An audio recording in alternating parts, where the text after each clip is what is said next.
Tomorrow, John McCain's procession will pause by the Vietnam Memorial, where his widow, Cindy, will lay a wreath highlighting McCain's military service and his more than 5 years, of course, as a prisoner of war.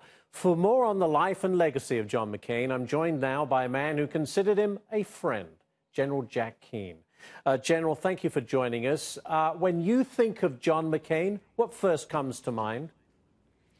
Well, the first thing that comes to mind is his incredible experience that he had as a POW, and I think it was that experience more than anything that gave him a vocational-like calling to serve America, and I think it fueled his intensity, the passion that we saw. It fueled his sense of irreverence and impatience that he had with people or with issues. And it certainly gave him a huge amount of energy.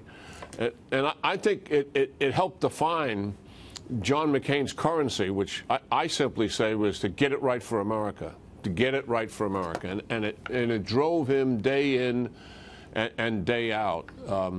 And I think certainly his place in terms of national security, foreign policy, and defense is really where he made his mark. And he challenged our adversaries, Ashley, but he also challenged our presidents. I mean, he went right after Republican President George Bush because the war in Iraq was failing, and he wanted to see more troops there.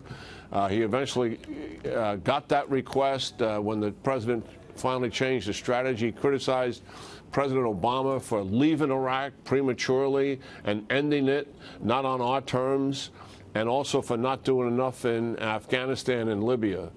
And finally, he criticized both President Obama and President Trump for not having an adequate strategy to deal with Syria.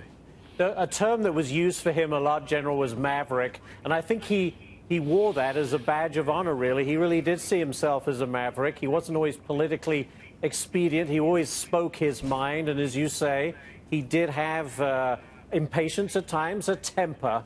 But I was lucky enough to interview him several times when I lived in Arizona, and I always found his wit. He has a tremendous sense of humor, and he was very self-effacing about it. Oh, yeah. I think that really has to do with the charm and why he has such likability. And, one of the things he never did is he never let go of the mistakes he made. Most people want to put him away in a special compartment someplace, never to bring him out.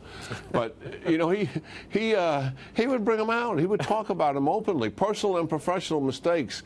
And he would use it because it helped him in his life.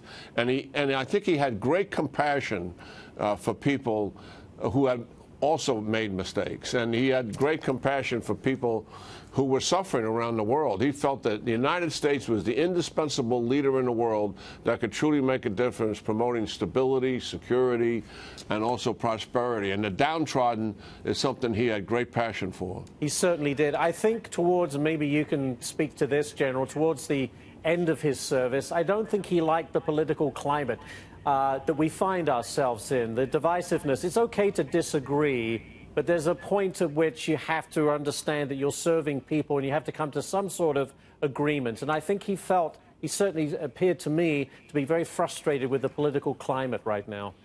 Yeah, well, his last speech that he made in the Senate when he came back, from his cancer operation was all about that. He was really wire brushing his colleagues and saying, listen, the path we're on is absolute failure. We've got to come to grips with what we're doing. Even though the partisanship was certainly pronounced, the last 3 defense bills that Senator McCain sponsored, the vote in the Senate, FY17, FY18, and FY19, he got 85 yes votes out of 100 senators at a minimum. One was also 87, the other was 89. No other piece of legislation was getting that kind of support. And that's just vintage John McCain working it and educating and informing people what the issues were. He sounded the clarion call that America, from a defense and military perspective, has fallen behind, and we got to get moving and make up for it. You've been served on a committee that Senator McCain was involved in. I mean, what was he like to deal with, just on a personal level? Well, he just had a natural sponge for information. His intellectual curiosity was just, it had no bounds. He always wanted to know what's going on here. Take me through this. And then once you gave him an issue and gave him some help with thinking through the problem, then he was an absolute ferocious tiger in dealing with it, and it was fun to watch.